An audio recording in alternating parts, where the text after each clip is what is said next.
Bonjour, bienvenue dans cette vidéo où nous allons revenir sur le dernier prime de Plus belle la vie, la soirée spéciale intitulée Sans retour. Voici mon analyse de tout ce qui s'est passé. Andrés organise une fête pour déclarer son amour à Luna, mais son ranch s'est pris d'assaut par un commando.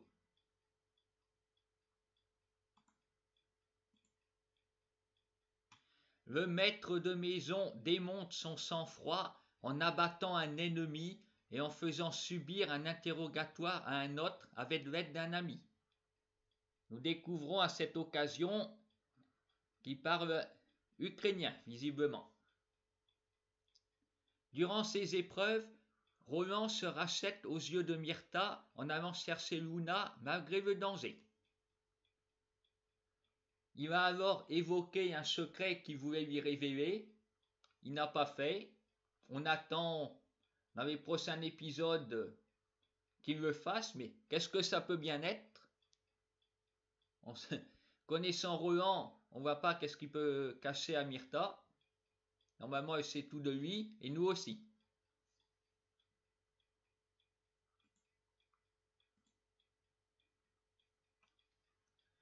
Le groupe de Nathan, Sabrina, Mila et Mousse tombe en panne de voiture et échappe aux ennuis. Comme quoi, il y en a qui ont de la chance. Surtout Mousse qui a enfin réussi à embrasser Mila. Bon, ils ont su après ce qu'ils ont raté.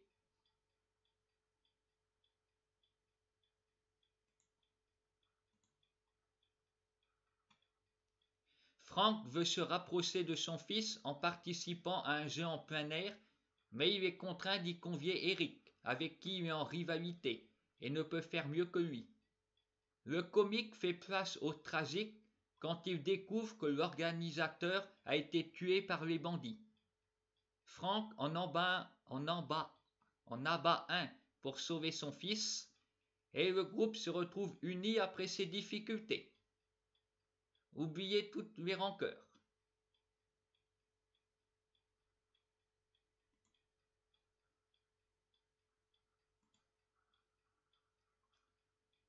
Capturé par les méchants avec Testel, Francesco fait croire qu'ils sont partis pour qu'Andrés baisse sa garde.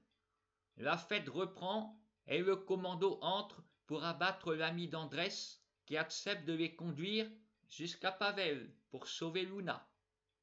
Eh oui, le fameux Pavel. Ce qui explique pourquoi les Fedala sont derrière ce plan. Mais ils veulent épargner leurs proches. Ils assomment un complice et tuent les autres pour sauver leurs amis.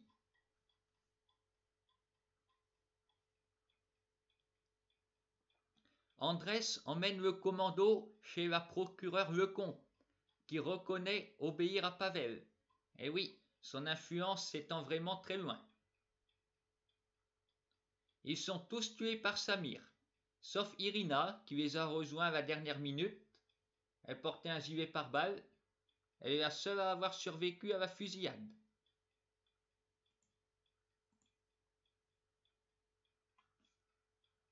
Luna réussit à se mettre debout pour découvrir qu'Andrés est en réalité Pavel. Et c'est sur ce coup de théâtre que la soirée se termine. Après, j'y pensais, ça explique beaucoup de choses sur lui. À part ça, je dois dire, il y a des incohérences, notamment sur Pavel, nous savons enfin qui c'est. Mais il se montre décevant par rapport à ce qu'on s'imagine de lui. Je m'explique. Dans le Prime, nous le voyons récupérer un cadavre sous les coups de feu afin de prendre ce qui est utile pour avoir des renseignements. C'est très bien. Par contre, ce qui est incompréhensible, c'est qu'il le remet dehors, toujours en risquant de se faire abattre. Vraiment, c'est du grand n'importe quoi. La dernière fois que j'ai vu un truc dans ce genre, c'est dans OSS 117. Ensuite, autre bizarrerie, sous la folie, Gabriel ouvre la porte de la cave, on l'empêche de sortir, mais personne ne songe à la refermer. Quelle équipe de bras cassés. Ensuite, en pensant que leurs assaillants sont partis et reprennent tous la fête, comme si de rien n'était. Non, on rentre pas chez soi. Bon, les bouteilles qui ont été touchées par les tirs, mais il doit bien rester à manger, on fait la fête, allez. Vraiment irréaliste, inconscient. Pour ce qui est de la procureure Lecomte, nous l'avons donc vu ouvrir sa porte le soir à un homme qu'elle ne connaît pas, puisque si Andrés est bel et bien Pavel, elle ne l'avait jamais vu avant, mais elle ouvre la porte, et puis le commando s'engouffre. Vraiment, personne n'est très prudent dans cette série.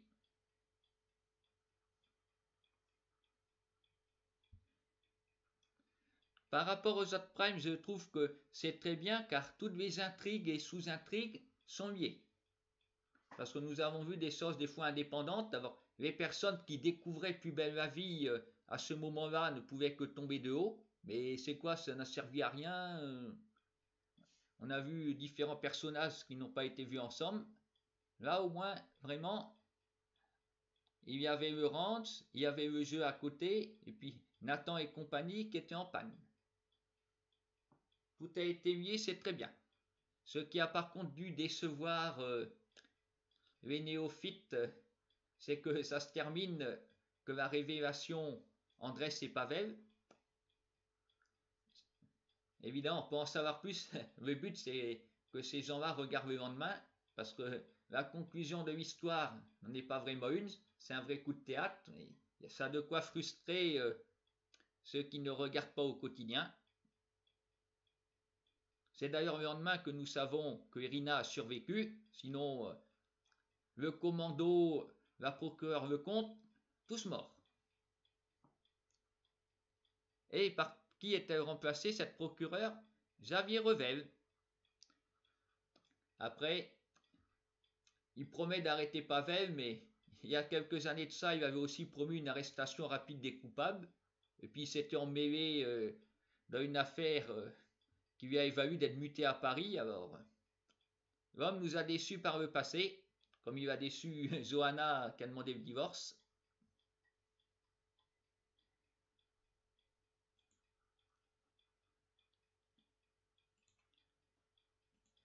Sinon, pour ce qui est des intrigues en cours, nous avons vu Baptiste et Léa en train d'enquêter à l'hôtel dont le gérant a été assassiné et il était accusé à tort ou à raison, nous ne le savons pas, d'être un sbire de Pavel. Alors qu'en est-il? Nous pouvons penser que c'est sa femme qui l'a tué avec l'aide de son amant, en admettant que l'homme avec qui elle était soit son amant, parce qu'elle avait l'air assez nymphomane, c'est peut-être un simple client à qui elle a fait des avances et il a répondu. Si c'était le cas qu'il travaillait pour Pavel, il n'a apparemment pas beaucoup d'hommes de confiance autour de lui en dehors de Samir. Il y a le précédent qui est sorti de prison pour l'aider à faire des représailles et un autre sbire qu'on n'avait jamais vu. Sa bande n'a pas l'air d'être très développée. Bon, il s'agit sans doute que ceux qui connaissent son identité. Je ne pensais pas que celui qui avait été arrêté autrefois était au courant, puisqu'il ne traitait qu'avec Samir. Aurait-il pris du grade en sortant de prison? Ou Pavel manque d'hommes pour l'aider dans ses activités illicites? Alors, il est obligé de se montrer à visage découvert à beaucoup de monde. Maintenant qu'il n'a plus la procureure, c'est sur Boer qui va jeter son dévolu, puisqu'il va envoyer Samir prendre des photos de Boer avec Lucie. Alors il aura intérêt à fournir des renseignements, sinon voilà. Mais peut-être va-t-il aussi retenir les erreurs qu'a fait la procureure et fournir des renseignements en accord avec la police afin de coincer Pavel, le faire tomber dans une souricière.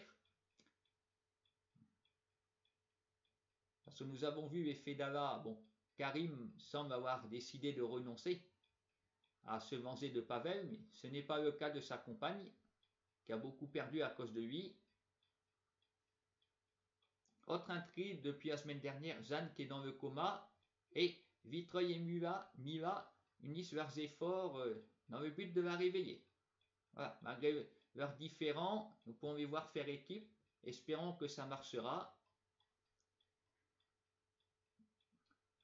Il y en a un qui me surprend aussi, c'est le docteur Guika. Il était assez anecdotique jusqu'ici. Et là, que fait-il cette semaine? Il s'empare des échantillons de sang de Jeanne. Au lieu de les faire analyser, il les détruit. Alors pourquoi? Aurait-il une dent contre elle? Ou le nouveau directeur, après avoir viré Léa, a décidé de le promouvoir à un poste important? Il ne veut pas que Jeanne revienne. Surprenant de le voir ainsi montrer une face sombre alors qu'il était assez terne et anecdotique. Nous verrons. Après, pour la santé, en début de semaine, nous avons vu les clips avec les acteurs de Plus belle la vie parlant du coronavirus, disant bien qu'il ne faut pas sortir de chez soi pour ne pas se mettre en danger et aussi mettre les autres personnes en danger. Ils ont raison, évitez les contacts, restez chez vous. Nous ne les voyons plus faire ces clips. Est-ce qu'ils ne peuvent plus reprendre du tout les tournages? Même pas ces préventions du coronavirus? C'est bizarre, ils pourraient remettre les anciennes vidéos. Après, tout cela évolue malheureusement. Alors ce n'est pas toujours d'actualité. Ce qui a été dit à un moment, les mesures se durcissent. Nous verrons ce qu'il en est dans la semaine qui va commencer. Si j'en parlerai ou non, et que va-t-il arriver à nos personnages? Pavel va contre-attaquer. Sait-il que c'est les Fédéraux derrière tout ça? Il y a aussi d'autres ennemis. Nous verrons comment ça va évoluer. Je vous dis à très bientôt et surtout, restez chez vous.